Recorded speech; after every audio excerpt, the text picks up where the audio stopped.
नमस्कार। आज हम विज्ञान का एक ऐसा टॉपिक उठाने वाले हैं जो आरआरबी ग्रुप डी जैसी परीक्षाओं में ना बार बार पूछा जाता है। टॉपिक है एसिड बेस इंडिकेटर्स यानी अम्ल क्षार सूचक। ये वो सवाल हैं जो अक्सर स्कोर में एक बड़ा अंतर पैदा कर देते हैं। लेकिन चिंता की कोई बात नहीं है। आज हम इस टॉपिक को A to Z कवर करेंगे और इसे हमेशा के लिए एकदम आसान बना देंगे। तो चलिए शुरुआत ही करते हैं एक असली परीक्षा के सवाल से। ये सवाल पिछली परीक्षा की ही एक शिफ्ट में आया था। सोचिए इसका जवाब क्या होगा। अगर आपको पता है तो क्या बात है, और अगर नहीं पता तो भी टेंशन की कोई बात नहीं है। बस कुछ ही मिनटों में इसका जवाब आपके फिंगर टिप्स पर होगा। देखिए, बात सिर्फ इस एक सवाल की नहीं है। जरूरी नहीं कि हर बार यही पूछा जाए। हो सकता है अगली बार ब्रोमोथाइमॉल ब्लू के बारे में पूछ लें, या चाइना रोज के बारे में, या शायद वनीला के बारे में। इसीलिए आज हम इस टॉपिक को जड़ से समझने वाले हैं, ताकि परीक्षा में कोई भी सूचक आ जाए, आप हर सवाल का जवाब एकदम कॉन्फिडेंस के साथ दे पाएं। तो ये रहा हमारा आज का प्लान। हम एक सवाल से शुरू कर चुके हैं। अब हम सूचकों के 4 मेन टाइप्स को समझेंगे और फिर आखिर में परीक्षा के लिए जो सबसे जरूरी बातें हैं उन्हें रिवाइज करेंगे। तो चलिए शुरू करते हैं। सबसे पहले तो ये समझना बहुत जरूरी है कि इंडिकेटर्स यानी सूचक मोटे तौर पर 4 तरह के होते हैं, और यकीन मानिए परीक्षा के लगभग सारे सवाल इन्हीं 4 कैटेगरीज के आसपास घूमते हैं। अगर आपने इन चारों को समझ लिया तो समझिए कि इस टॉपिक की नींव ही पक्की हो गई। तो ये हैं वो 4 प्रकार। पहले प्राकृतिक सूचक, जैसे लिटमस, जो हमें सीधे प्रकृति से मिलते हैं। दूसरे कृत्रिम, जिन्हें लैब में तैयार किया जाता है। तीसरे हैं घ्राण सूचक, जैसे प्याज, जो अपनी गंध बदलकर बताते हैं कि कोई चीज एसिड है या बेस। और चौथे सार्वभौमिक सूचक, जो हमें ये भी बताते हैं कि कोई एसिड या बेस कितना स्ट्रांग है। चलिए अब एक एक करके इन्हें थोड़ा और करीब से जानते हैं। चलिए अब जरा डिटेल में चलते हैं और बात करते हैं उन 2 सबसे कॉमन टाइप्स की जिनसे परीक्षा में सबसे ज्यादा सवाल आते हैं। एक तो प्राकृतिक और दूसरे कृत्रिम। इनके रंग में होने वाले बदलाव को याद रखना बहुत जरूरी है। अब देखिए, इस टेबल में कुछ बहुत दिलचस्प बातें हैं। लिटमस का नियम तो हम सबको पता है, अम्ल में लाल, क्षार में नीला। लेकिन असली खेल शुरू होता है हल्दी से।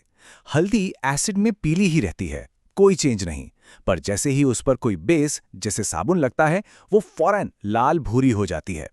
इसी तरह लाल पत्ता गोभी और गुड़हल दोनों ही बेस में हरा रंग दिखाते हैं। ये टेबल परीक्षा के लिए बहुत बहुत इंपॉर्टेंट है। अब आते हैं लैब में बने सूचकों पर। और याद है वो पहला सवाल जो हमने देखा था, उसका जवाब यही है, फिनोल्फ्थालीन। ये एसिड में रंगहीन रहता है, लेकिन जैसे किसी बेस के संपर्क में आता है ये गुलाबी हो जाता है। मेथिल ऑरेंज एसिड में लाल होता है। याद रखिए, ये लैब में बने हैं, इसलिए इनके रंग के बदलाव एकदम फिक्स होते हैं। फिनोल्फ्थालीन का गुलाबी रंग बेस की पक्की पहचान है। अच्छा, रंग बदलने वाले सूचकों के अलावा 2 और बड़े खास तरह के सूचक हैं। एक है घ्राण और दूसरा सार्वभौमिक।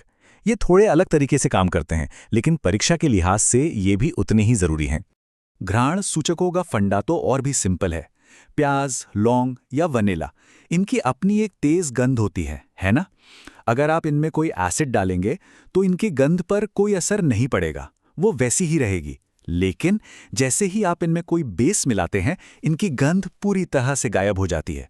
तो बस एक लाइन याद रखनी है, क्षार गंध को खत्म कर देता है।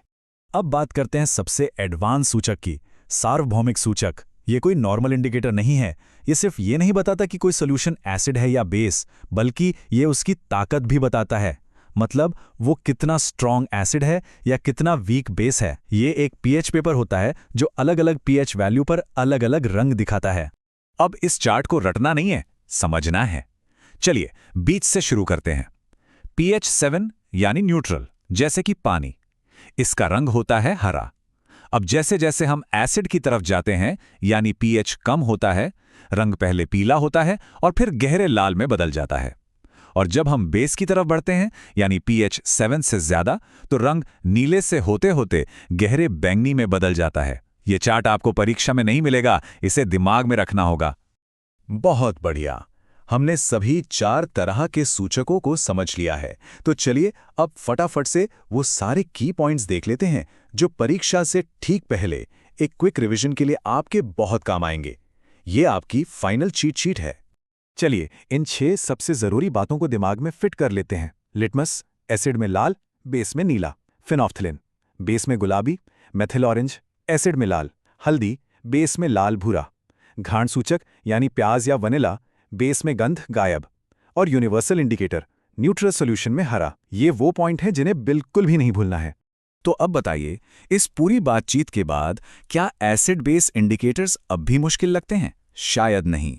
हमने हर जरूरी पहलू को कवर कर लिया है और अब आप इस विषय से आने वाले किसी भी सवाल का सामना करने के लिए पूरी तरह से तैयार हैं।